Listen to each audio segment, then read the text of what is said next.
नमस्कार, news views देख रहे हैं आप। मैं हूं आपके साथ गौरव अवस्थी। शर्मिष्ठा पनौली की गिरफ्तारी ने एक बार फिर से कानून व्यवस्था और जुडिशरी सिस्टम पर सवाल खड़े कर दिए हैं।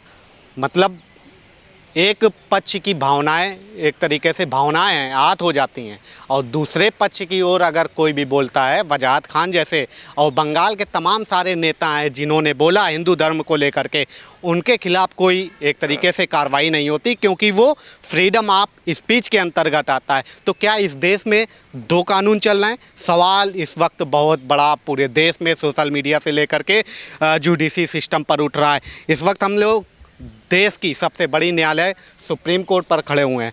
यहाँ पर बातचीत करेंगे, हमारे साथ दो सुप्रीम कोर्ट के चर्चित वकील हैं, उनसे बातचीत करेंगे। ध्रुव कुमार जी हैं और सर आपका नाम क्या था? राम नारायण जी हैं। सर इनसे बातचीत करेंगे, समझेंगे ये क्या हिंदुओं के ऊपर अगर कोई टिप्पणी करता है तो वो फ्रीडम ऑफ स्पीच हो जाता है, दूसरे धर्म के खिलाफ किया तो वो भावनाएं आहत हो जाती हैं। यही तो मैं कह रहा हूँ ना ये कि कैसे चल रहा है ये इसमें सुनिए इसमें पार्लियामेंट को एक इमरजेंसी बैठक करनी चाहिए और इसमें संज्ञान लेनी चाहिए। पार्लियामेंट के खिलाफ इस तरह के कानूनों का ऑब्जर्वेशन होना चाहिए, री interpretation of law by supreme court होना चाहिए। एक पैरामीटर तय होना चाहिए कि बिकॉज देखिए भारत में जो है ये हर 100 कोस कुछ कोसों के पास कोस समझ रहे हैं ना? हाँ, 3 किलोमीटर का एक कोस। हाँ, तो उसमें वो कहता है कि पानी और बानी दोनों बदल जाता है। तो जितनी कोस में बदले पानी, 3 कोस में बदले बानी, ये बदल जाता है। तो यहाँ पर जो है, जहाँ पर इतनी मल्टी लेयर की डाइवर्सिटी ऑफ कल्चर है, जहाँ बानी और पानी दोनों हर 3 कोस, 2 कोस, 1 कोस पर बदलता है, वहाँ फ्रीडम ऑफ आप कहिएगा कि इस तरह की बात नहीं कर सकते, उस तरह की बात नहीं। अरे भाई, बात नहीं कर सकते तो सबके लिए ना एक कानून होना चाहिए। जहाँ इतने तरह के मिक्स कम्युनिटी रहते हैं, मिक्स रिलीजन के लोग रहते हैं, मिक्स कल्चर के लोग रहते हैं, तो कंपोजिट कल्चर के लिए क्या लॉ होना चाहिए अभी तक डिफाइन नहीं हुआ है। और जो धाराएं लगाई गई है एफआईआर में शर्मिष्ठा के खिलाफ, वो 100% गलत धाराएं हैं। बिकॉज धाराएं भी गलत है। देखिए, ईस्ट निंदा का जो कानून बना हुआ है वो आईपीसी के लॉ में 295A है, और उन्होंने जो है नया कानून का क्या क्या उठाकर लगा दिया है, समझे ना? तो ये सवाल है कि क्या देश में शरिया कानून चल रहा है? क्या देश की अदालतें जो है, देश की जो नीचे से ऊपर तक सभी अदालतों से मैं गुहार करना चाहता हूँ, क्या आपका बेल देने का और अरेस्टिंग का और ट्रांजिट का, अरेस्टिंग का, ये सब पैमाना तय है या सिर्फ मुँह देखवा काम होता है कि ये हिंदू है तो मारो, अंदर घुसाओ, ये मुस्लिम है तो ठीक है जाओ? बिकॉज इस तरह के कई ऐसे भी केस आए हैं जो मुस्लिम, पहले भी कई लड़कियां ने जिन पर केस हुआ, तो high court, Calcutta high court और कोई और हाई कोर्ट है, उसने कह दिया ठीक है, उसने अपने डिलीट कर दिया तो इसको रिहा किया जाता है। जब मुस्लिम लड़की को रिहा कर दिया गया तो हिंदू लड़की, दलित बच्ची को क्यों अंदर भेज दिया गया? किस आधार पर, किस कानून के तहत भेजा गया? और अलग से मतलब कोलकाता पुलिस को अनुमति कैसे मिल जाती है यहाँ से अरेस्टिंग करने की? इतना यही तो सवाल है। इसलिए तो नेशनल ह्यूमन राइट्स ने क्वेश्चन किया कि आपने प्रॉपर ट्रांजिट और प्रॉपर अरेस्टिंग का जो है, क्या आपने कानूनबद्ध प्रक्रिया को, प्रोसीड्योर्स को फॉलो किया या नहीं? यही तो अब सवाल का जवाब जो है डीजीपी बंगाल, चीफ सेक्रेटरी और हरियाणा के भी जो गुड़गांव के जो कमिश्नर एंड ऑल दैट, उनको जवाब देंगे कि without following the proper transit action law and proper arresting, आपने कैसे बच्ची को रात को 2 बजे 1500 किलोमीटर आकर शर्मिष्ठा को गिरफ्तार किया? सर आपसे समझना चाहेंगे कि आप किस तरीके से इसको देख रहे हैं, ये पूरे प्रोसेस को जो फॉलो किया गया? 1500 किलोमीटर दूर से पुलिस आती है, अरेस्ट करके ले जाती है, इतनी क्या इमरजेंसी पड़ जाती है? और कौन सी मतलब कि ऐसे परमिशन कैसे मिल जाती है वहाँ से 1500 किलोमीटर दूर आके गिरफ्तार करने के लिए?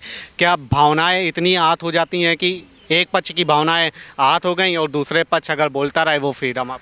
लेकिन देखिए एक्चुअली मैं लॉजिक बेस्ड बात करना चाहता हूँ ताकि पब्लिक भी कमेंट कर सके। लॉजिक बेस्ड बात हम इसी सेंस में करना चाहते हैं जो एक्चुअली हुआ क्या। एक्चुअली क्या हुआ ना, ये जब उसने जो ऐसे कमेंट्स करने के बाद उसने डिलीट कर दिए और एपोलोजाइज भी की थी।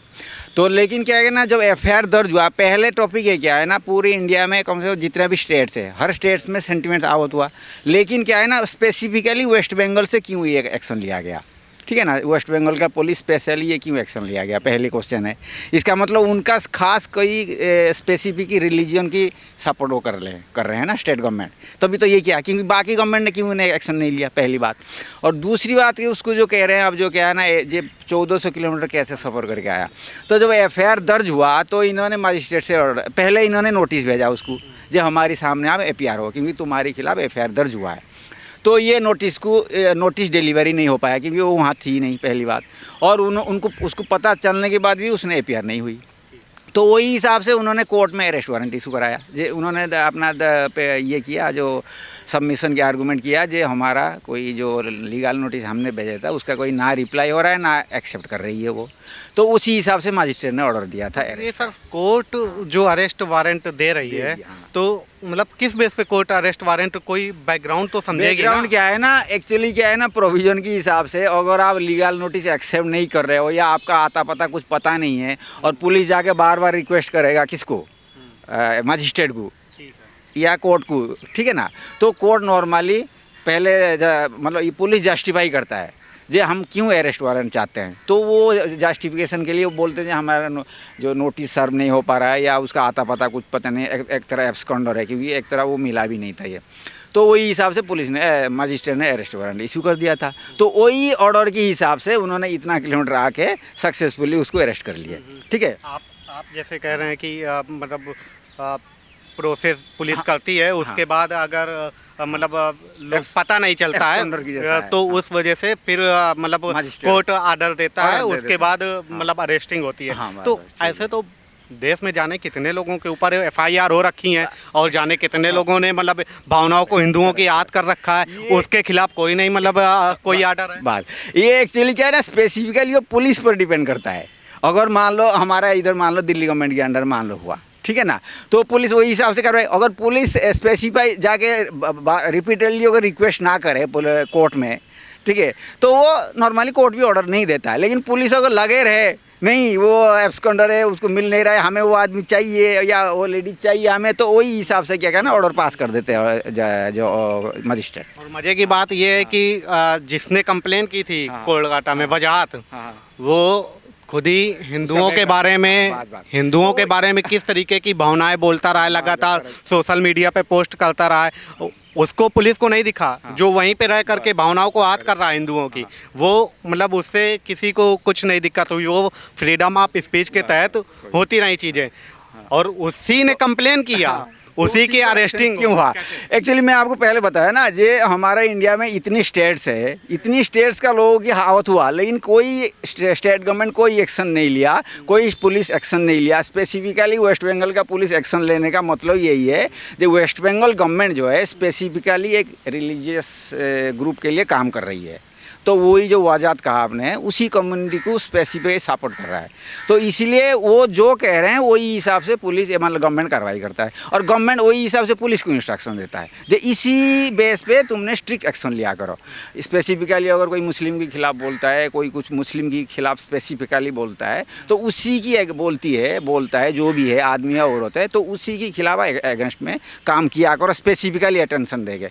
तो वही हिसाब से पुलिस को इंस्ट्रक्शन दिया गवर्नमेंट ने, तो पुलिस वही हिसाब से उसको अरेस्ट करने की प्लान में ये सब कहा जो ये एब्सकॉन्डर है, ये नोटिस सर्व नहीं हो रहा है, तो वही हिसाब से जज को आप कहना कि ये पक्का है इसको बेल मिल जाएगी।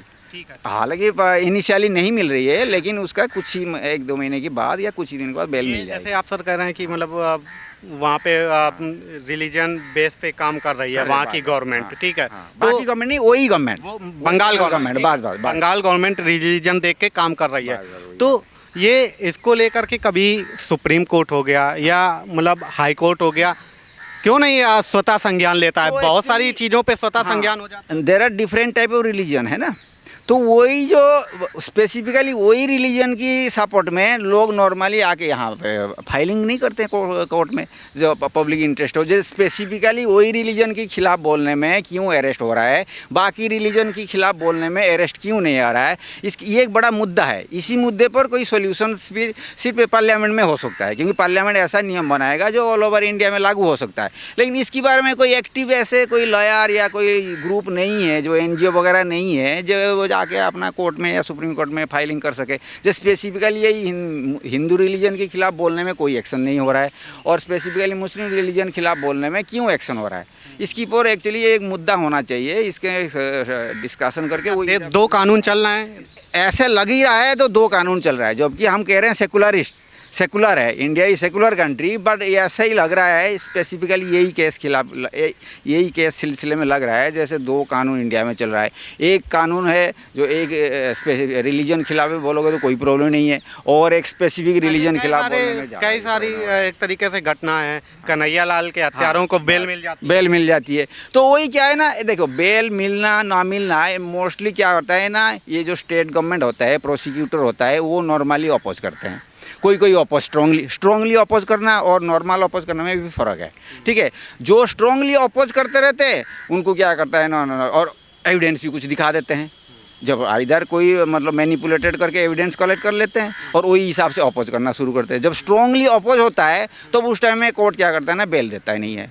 तो फिर जब कोर्ट को पता चलता है इनिशियली शुरुआत में, अब जब बाद में पता चलता है जो एविडेंस स्ट्रांग नहीं है, ये मैनिपुलेटेड करके लाया गया, तो वही कोर्ट वही हिसाब से बेल देता है। तो हालांकि हाई कोर्ट ने रिजेक्ट किया है, तो लेकिन कुछ ही महीने के बाद ये हाई कोर्ट बेल ही दे देगा। अच्छा, तमाम सारे जो मतलब एडवोकेट्स हैं उन्होंने वजाहत के खिलाफ भी चीज़ें कर रखी हैं, मतलब गिरफ्तारी को लेकर के, ठीक है। तो उसको लेकर के मतलब क्यों नहीं चीज़ें आगे प्रोसेस हो रही हैं? वहाँ पे तो वही कोलकाता बंगाल का ही रहने वाला है, वजाहत फरार है, पुलिस नहीं ढूंढ पा रही है, उसी के अपने घर के एक तरीके से अपराधी को नहीं ढूंढ पा रही है, छुपा दिया और अथॉरिटी की तरफ से छुपा दिया गया। अच्छा, अभी बंगाल नहीं छुपा? नहीं, हमें एक्चुअली हमें ये पता नहीं, लेकिन ऐसा लग रहा है अथॉरिटी की तरफ से छुपा दिया गया, और वही हिसाब से क्या है ना, एविडेंस सही से नहीं मिल पाया, मतलब सबमिट नहीं हो पाया। लेकिन जो एक्यूज का जो लॉयर है वो वही हिसाब से सबमिट कर देगा। लेकिन 1-2 महीने के अंदर, मतलब 2-3 महीने के अंदर नॉर्मली 90 डेज प्रोविज़न रहता है, वो 90 डेज की प्रोविज़न के अंदर उसको बेल मिल जाएगी पक्का। तो ये कोर्ट के स्ट्रॉन्ग ग्राउंड नहीं है, और स्पेसिफिकली वो एपोलोगाइज कर चुका है और डिलीट भी कर दिया है, और उसने सारा जो एपोलोगाइज की प्रोसीजर है वो फॉलो किया। तो सवाल है कि माफ़ी मांगने के बाद गिरफ्तारी इतनी होना, और जो माफ़ी भी नहीं मांगते हैं, खुला बोलते रहते हैं हिंदू धर्म के बारे में, डेंगू, मलेरिया, धोखा, और हिंदू देवी देवताओं के एक तरीके से मतलब उनके ऊपर स्पेसिफिक टिप्पणी करते रहते हैं, देवी देवताओं के ऊपर, उन पे कुछ नहीं, मतलब आराम से खुला घूम। तो वही स्पेसिफिकली हाँ, कुछ होते हैं स्पेसिफिक स्टेट्स होते हैं, जैसे मान लो वेस्ट बंगाल हो गया, उधर एक तमिल, ऐसे कुछ स्टेट्स है स्पेसिफिकली। मैं ये वेस्ट बंगाल के बारे में हम बात करना चाहते हैं अभी। तो वो लोग क्या है ना, स्पेसिफिक रिलीजन पर्पज में उनकी सपोर्ट में ही काम कर रहे हैं। अब इससे पहले भी देखो बंगाल वायलेंस में जो हुआ था, इलेक्शन वायलेंस, हाँ मुर्शिदाबाद, देखा जाए तो वही स्पेसिफिक रिलीजन की सपोर्ट में किया जा रहा है, और बाकी रिलीजन को इग्नोर करके ये सब काम किया जा रहा है।